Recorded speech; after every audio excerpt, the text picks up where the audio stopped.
The 91-year-old veteran was harassed by bikers at a diner. But when he made one phone call, the warm summer sun beat down on Frank Hawkins' weathered face as he eased his old pickup truck into the parking lot of Rosie's Diner. At 91 years old, Frank moved a bit slower these days, but his eyes still held the sharp glint of a man who'd seen more than his fair share of life. As he carefully maneuvered himself out of the driver's seat, the rumble of approaching motorcycles filled the air. 5 gleaming bikes rolled into the lot, their riders clad in leather jackets adorned with patches Frank didn't recognize. The bikers, all younger men with long beards and tattoos, dismounted and swaggered towards the diner's entrance. Frank couldn't help but shake his head slightly. In his day, men carried themselves with more dignity. He straightened his back, adjusted his veteran's cap, and made his way to the diner's door. Just as he reached for the handle, one of the bikers stepped in front of him. "Whoa there, Gramps," the man sneered. "Ain't it past your bedtime?" Frank looked up at the biker, meeting his gaze steadily. "Son, I've been waking up before you were even a twinkle in your daddy's eye. Now, if you'll excuse me, I'd like to get my lunch." The biker's friends chuckled, forming a loose circle around Frank. "Oh, we've got ourselves a tough guy here," another one piped up. "What's the matter, old-timer? Forget to take your meds this morning?" Frank felt his jaw clench, but he kept his cool. He'd faced down worse than these punks in his time. "I'd appreciate it if you boys would step aside and let me pass," he said evenly. The lead biker leaned in close, his breath reeking of cigarettes and cheap beer. "Or what, Grandpa? You gonna call the retirement home on us?" Inside the diner, patrons had begun to notice the commotion outside. Rosie herself, a stout woman in her 60s who'd known Frank for years, was already reaching for the phone behind the counter. Frank stood his ground, his weathered hands clenched at his sides. He'd served his country proudly, fought in wars these boys had only seen in movies. He wasn't about to be pushed around by a bunch of hooligans with more ink than sense. "Last chance, boys," Frank said, his voice low and steady. "Let me pass, or things might get uncomfortable for you." The bikers erupted in laughter. "Oh man," the leader wheezed, wiping a tear from his eye. "This is too good. Hey Spike, you hearing this? The old man thinks he can take us." Spike, a mountain of a man with a shaved head, cracked his knuckles menacingly. "Maybe we ought to teach Gramps here a lesson about respecting his betters." Frank's eyes narrowed. He'd hoped it wouldn't come to this, but these boys clearly needed to learn some manners. Slowly, deliberately, he reached into his pocket and pulled out his cell phone. The lead biker's eyes widened in mock fear. "Ooh, look out, boys. Grandpa's gonna call for backup." Snatched the phone from Frank's hand, holding it up tauntingly. "Who you gonna call, old-timer? The geriatric squad?" Frank's voice was calm, but there was steel beneath his words. "Son, you're making a big mistake. Give me back my phone and we can all go our separate ways." "Or what?" the biker sneered, dangling the phone just out of Frank's reach. "You gonna bore us to death with stories about the good old days?" Inside the diner, Rosie had finished dialing. "Yes, police? There's a situation at my diner. Some bikers are harassing an elderly customer. Please hurry." Frank's eyes never left the lead biker's face. "I've dealt with bullies like you my whole life, son. In the schoolyard, on the battlefield, and everywhere in between. You think you're tough? You haven't seen tough." Biker's smirk faltered for a moment, but he quickly recovered. "Big words from a little old man. Why don't you shuffle on home before you break a hip?" Frank's patience was wearing thin. He'd faced down enemy soldiers, survived POW camps, and lived through horrors these boys couldn't imagine. He wasn't about to let a bunch of overgrown delinquents push him around. "Last warning," Frank said, his voice low and dangerous. "Give me my phone and step aside." The lead biker looked at his friends, then back at Frank. Cruel smile spread across his face. "You want your phone, old man? Go fetch." With that, he hurled the device across the parking lot. Frank watched as his phone skittered across the asphalt, coming to rest near a storm drain. His jaw clenched, but he didn't move. He'd been in tougher spots than this. "Ah, what's the matter, Gramps?" one of the other bikers taunted. "Can't bend down to pick it up? Need us to call the nurse?" Frank's eyes blazed with a fire that had never quite gone out, even after all these years. "You boys have no idea who you're messing with. I fought tougher men than you in my sleep." Bikers howled with laughter. "Oh man, this geezer thinks he's some kind of tough guy." The leader wheezed. "Hey Spike, why don't you show Gramps here what real tough looks like?" Spike, the largest of the group, stepped forward, cracking his knuckles menacingly. He towered over Frank, his massive frame blocking out the sun. "Listen here, old-timer. You got two choices. Either you turn around and hobble on home, or we're gonna have to teach you a lesson about respect." Frank didn't flinch. He'd stared down the barrels of enemy guns, endured torture in POW camps, and buried more friends than he cared to remember. These punks didn't scare him one bit. "Son," Frank said, his voice steady, "I've forgotten more about respect than you'll ever know. Now, I'm gonna walk into that diner and have my lunch. If you try to stop me, you'll regret it." Spike's meaty hand shot out, grabbing Frank by the front of his shirt. "Big mistake, Gramps," growled. In that moment, something snapped inside Frank. Years of combat training kicked in, muscle memory overriding the aches and pains of old age. With a speed that belied his years, Frank grabbed Spike's wrist, twisted, and in one fluid motion, sent the much larger man flying over his shoulder. Spike hit the ground hard, the wind knocked out of him. The other bikers stared in shock, their cocky grins replaced by looks of disbelief. Frank straightened up, adjusting his veteran's cap. "Anyone else want to try their luck?" The lead biker's face contorted with rage. "Get him!" he shouted, and the remaining 4 bikers rushed at Frank. What happened next would be talked about in Rosie's diner for years to come. The 91-year-old veteran moved with a grace that defied his age. He ducked, weaved, and struck with deadly accuracy. One biker caught an elbow to the solar plexus, doubling over in pain. Another received a swift kick to the knee, sending him sprawling. The lead biker, enraged, swung a wild haymaker at Frank's head. The old man ducked under the punch, grabbed the biker's arm, and used his momentum to send him crashing into his friends. In less than a minute, all 5 bikers were on the ground, groaning in pain and disbelief. Frank stood in the middle of them, breathing heavily but unbowed. Inside the diner, the patrons erupted in cheers. Rosie, still on the phone with the police, couldn't believe her eyes.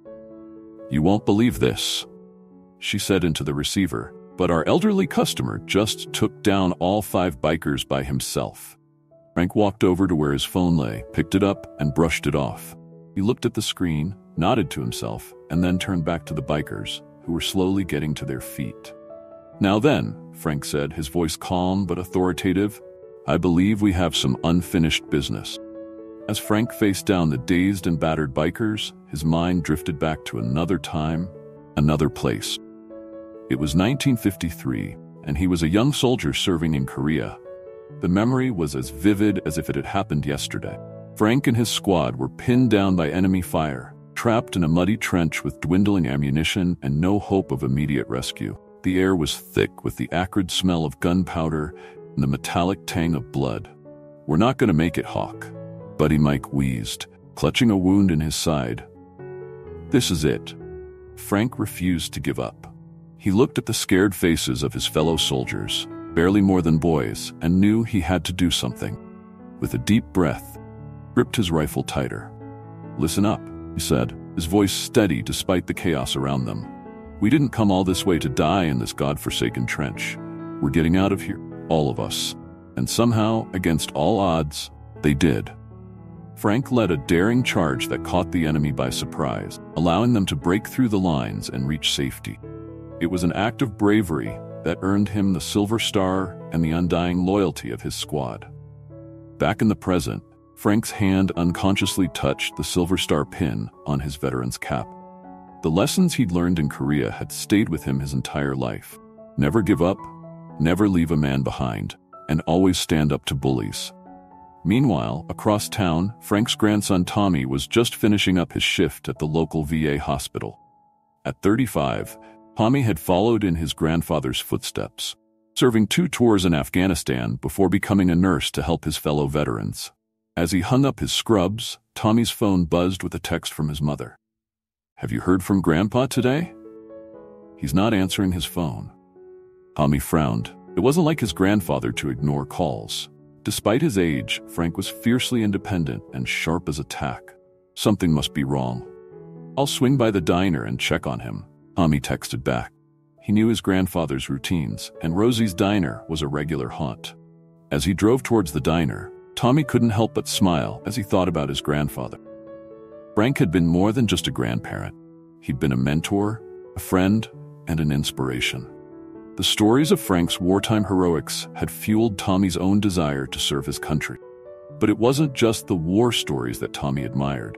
It was the way Frank lived his life every day, with honor, integrity, and an unshakable sense of right and wrong. Even at 91, Frank was always ready to stand up for what he believed in, help those in need, and to face any challenge head-on.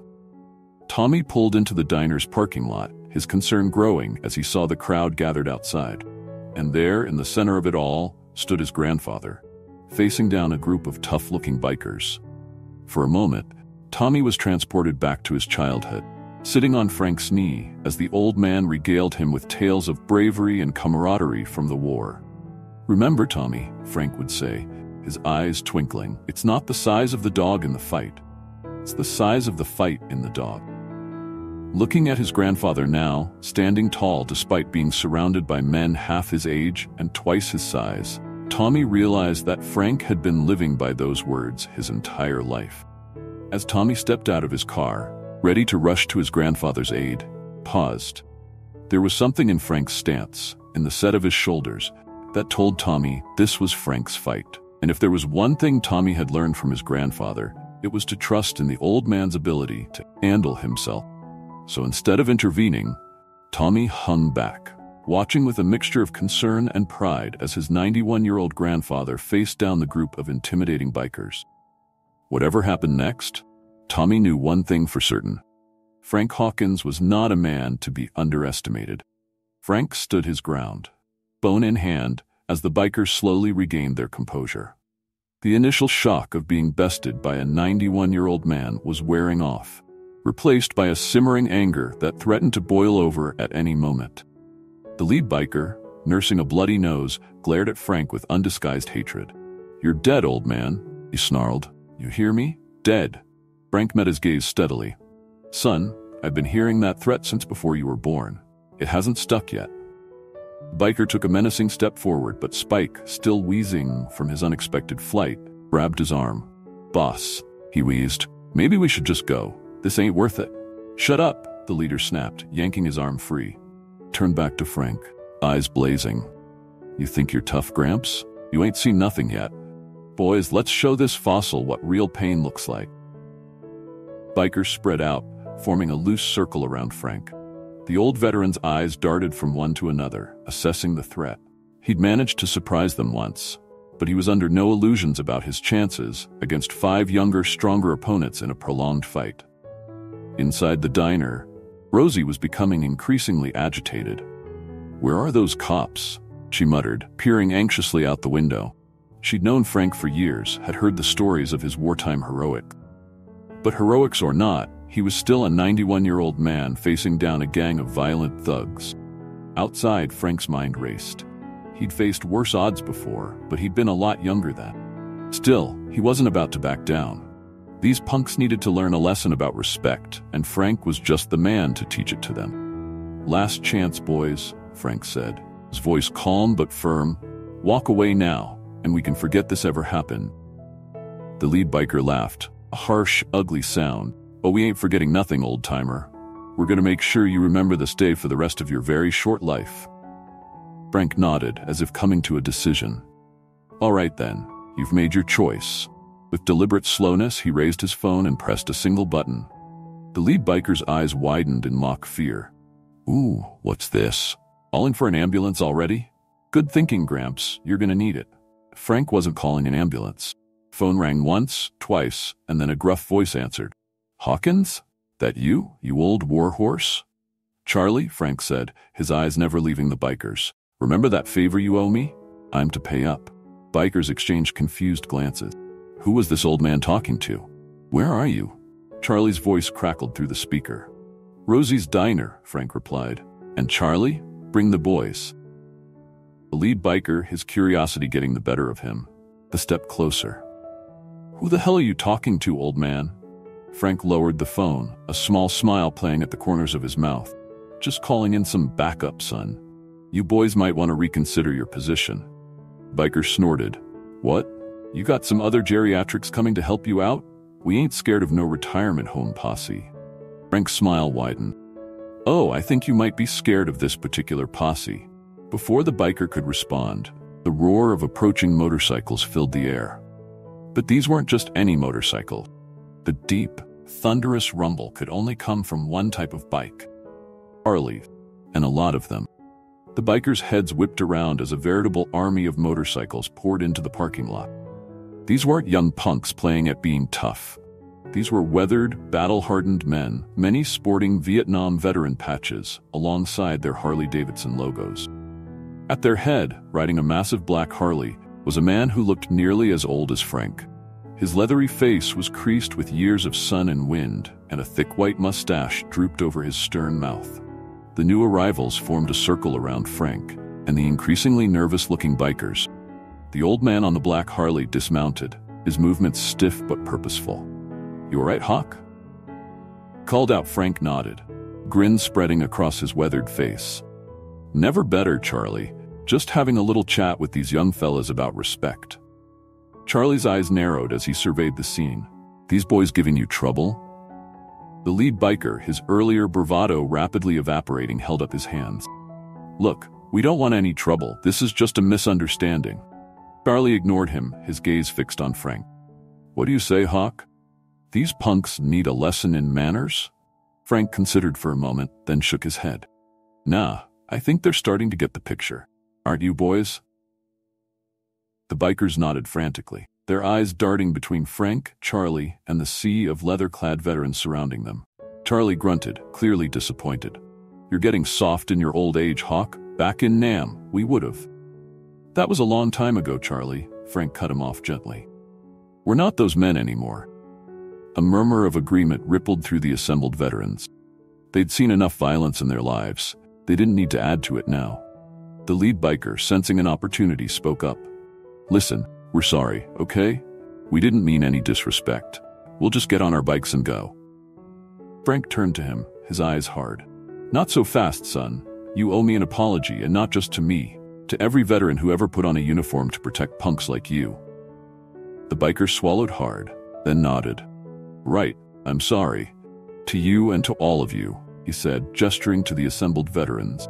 "What we did was wrong. It won't happen again." Frank nodded, satisfied. "See that it doesn't. Now get out of here and remember this day the next time you think about disrespecting your elders." The bikers didn't need to be told twice. They scrambled to their motorcycles and roared out of the parking lot, not daring to look back. As the sound of their engines faded into the distance, Charlie clapped Frank on the shoulder. "You did good, Hawk. Though I gotta say, I'm a little disappointed. We didn't get to crack some skulls." Frank chuckled.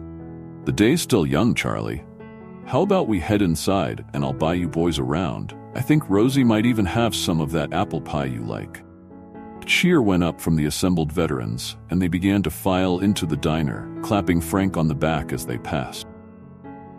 As Frank turned to follow them, caught sight of Tommy standing by his car, a look of pride and awe on his face. Frank winked at his grandson, then gestured for him to join them inside.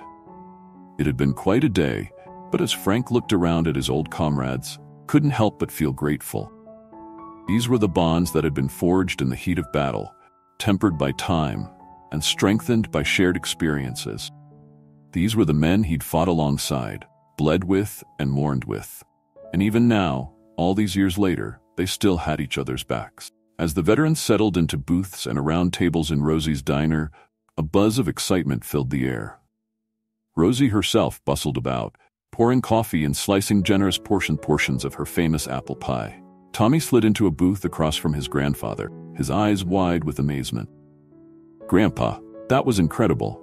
How did you, who are all these guys?" Frank chuckled, his eyes twinkling. "Well, Tommy, remember all those stories I used to tell you about the war? The men in those stories, they're not just characters in a book. They're real people, with real lives and real loyalty." Charlie, overhearing the conversation, leaned over from the adjacent booth. "Your grandpa here, he's being modest. Hawk, why don't you tell the boy about Chosen?" Frank's face grew serious. "Charlie, that's ancient history. The boy doesn't need to hear about all that. But Tommy leaned forward eagerly. No, Grandpa, please, I want to know.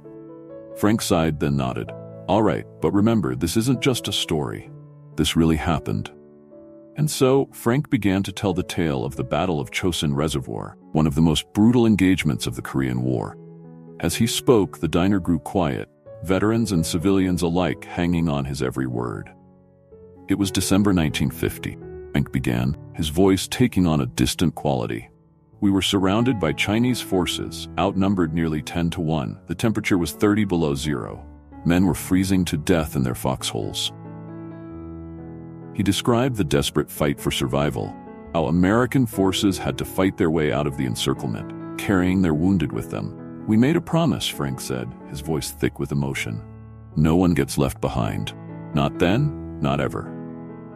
As Frank spoke, Tommy began to see his grandfather in a new light. This wasn't just the keenly old man who taught him how to fish and always had a quarter for the ice cream truck. This was a true hero. A man who had faced unimaginable hardships and emerged with his humanity intact. Your grandpa, Charlie interjected. He saved my life during that battle. Carried me on his back for miles when I caught a piece of shrapnel in my leg. Said he wasn't about to let me become a popsicle for the Chinese. Frank waved off the praise. You'd have done the same for me, Charlie. That's what brothers do. Tommy looked around the diner, suddenly understanding the bond that tied these men together. It wasn't just shared experiences or common interests. It was a brotherhood forged in the crucible of war, connection that transcended time and distance. But Grandpa, Tommy said, a thought occurring to him, how did you know they'd all come when you called? I mean, it's been so many years. Frank smiled, reaching into his pocket and pulling out a battered old coin. See this? It's a challenge coin. Every man in this room has one just like it. It's a symbol of our bond, our promise to always have each other's backs. He passed the coin to Tommy, who turned it over in his hands, not marveling at the weight of history it carried. On one side was an engraving of the American flag. On the other, the words Brothers in Arms encircled the dates 1950 to 1953. We made a pact, Frank continued, his eyes scanning the room, meeting the gazes of his old comrade. No matter where we were, no matter how much time had passed, if one of us was in trouble and called for help, we'd be there. No questions asked. Tommy handed the coin back to his grandfather, lump forming in his throat. That's incredible, Grandpa. I had no idea. Frank pocketed the coin, then reached across the table to squeeze Tommy's hand. There's a lot you don't know about me, son. A lot I've never talked about. But maybe it's time I did. And so, as the afternoon wore on, Frank began to share more stories. Not just about the battles and the heroics, but about the quiet moments in between. The friendships formed, the losses mourned, the small acts of kindness that kept hope alive in the darkest of times. The other veterans chimed in too, each adding their own memories and perspectives. Tommy listened, enthralled, as the history he'd only read about in books came alive before his eyes. As the stories flowed, so did the tears, of remembrance, of old griefs finally voiced, joy at reunions long overdue. And through it all, a sense of profound respect and understanding grew between the generations. As the afternoon stretched into evening, the atmosphere in Rosie's diner had transformed. What had started as a tense confrontation had become a celebration of brotherhood, sacrifice, and enduring friendship. Rosie herself, moved by the story she'd overheard, announced that dinner was on the house for all the veterans. A cheer went up, and soon the diner was filled with the clatter of plates and the warm aroma of home-cooked meals. Frank, surrounded by his old comrades and his grandson, felt a warmth in his chest that had nothing to do with the coffee in his mug. This, he realized, was what he'd fought for all those years ago. Not just for his country, but for moments like these. For the chance to live in peace, to grow old, pass on his stories to the next generation. As the meal wound down, Charlie stood up, tapping his fork against his glass to get everyone's attention. Fellas, he said, his gruff voice carrying easily over the din, I think it's time we gave our boy Hawk here a proper salute. What do you say? A murmur of agreement rippled through the diner.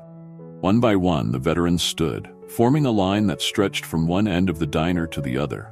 Frank, realizing what was about to happen, tried to protest. Now, boys, this isn't necessary. But Charlie was having none of it. Stow it, Hawk. You've earned this, and then some. With that, Charlie snapped to attention, bringing his hand up in a crisp salute. One by one, the other veterans followed suit, each man standing ramrod straight despite creaking joints and old injuries. Frank, overwhelmed by emotion, slowly rose to his feet. For a moment, he wasn't a 91-year-old man in a small-town diner. He was a young soldier again, standing tall in his uniform, ready to face whatever challenges lay ahead. With tears in his eyes, Frank returned the salute, his hand steady and sure. Tommy, watching from the sideline, felt a surge of pride so strong it nearly took his breath away. This was his grandfather, a hero in every sense of the word.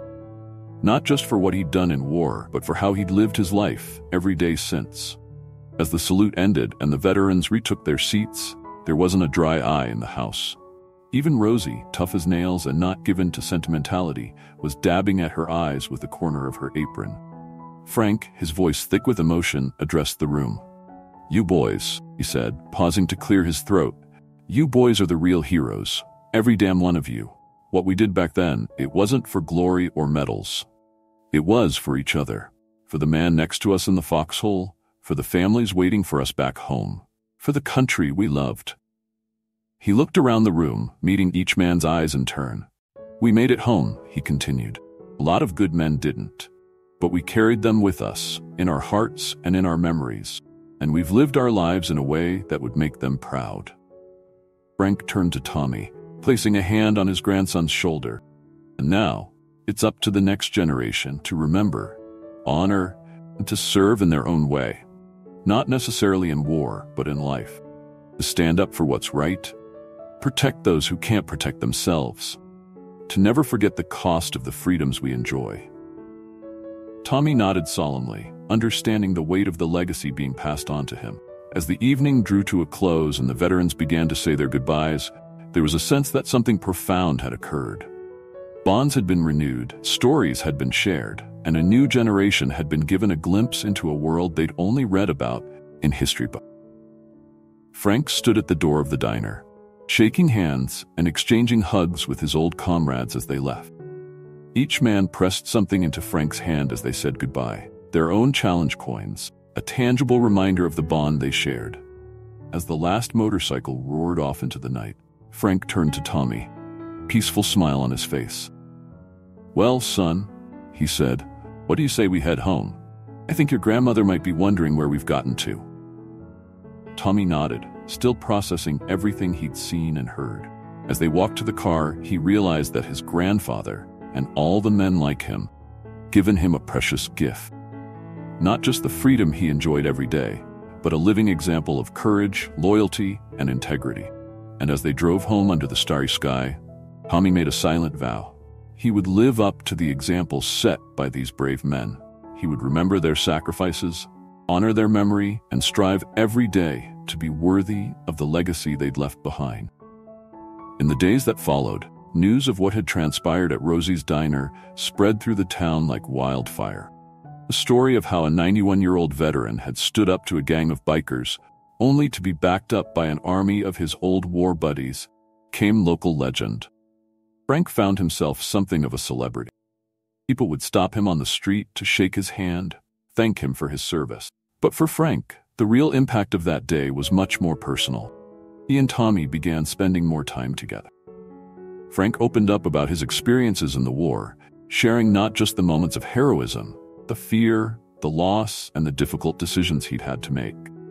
Tommy listened, asking questions and gaining a deeper understanding of the grandfather he thought he'd known so well. One sunny afternoon, about a week after the incident at the diner, Frank and Tommy sat on the porch of the old Hawkins house. Frank held out a small box to his grandson. "I want you to have this, Tommy," said, voice gruff with emotion. Tommy opened the box to find Frank's challenge coin nestled inside. He looked up at his grandfather, eyes wide. "Grandpa, I can't take this." "It's yours." Frank shook his head. "It's time I passed it on. You might not have served in the military, Tommy, but you serve in your own way. The way you care for your patients at the VA, the respect you show to everyone you meet. You embody the values that coin represents. Tommy carefully lifted the coin from the box, feeling its weight in his hand. It was more than just a piece of metal. It was a tangible connection to his grandfather's past, the brotherhood he'd witnessed at the diner. "Thank you, Grandpa," Tommy said softly. "I'll treasure it always." Frank nodded, satisfied.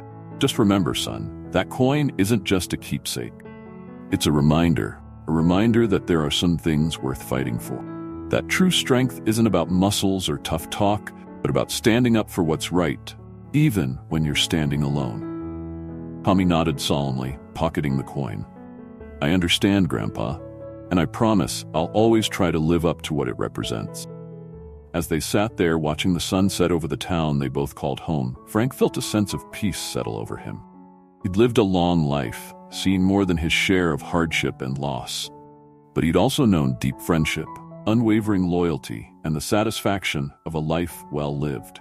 And now, looking at his grandson, he knew that the values he'd fought for, the ideals he'd upheld, would live on, not just in Tommy, but in all the young people who took the time to listen, to understand, and to honor the sacrifices of those who came before. The incident at the diner might have started with a confrontation, but it had ended with a reaffirmation of everything Frank held dear. It had brought old friends back together, bridged the gap between generations, and reminded everyone of the enduring power of respect, courage, and brotherhood. As the last rays of sunlight faded from the sky, Frank smiled to himself. He might be 91 years old, but he wasn't done yet.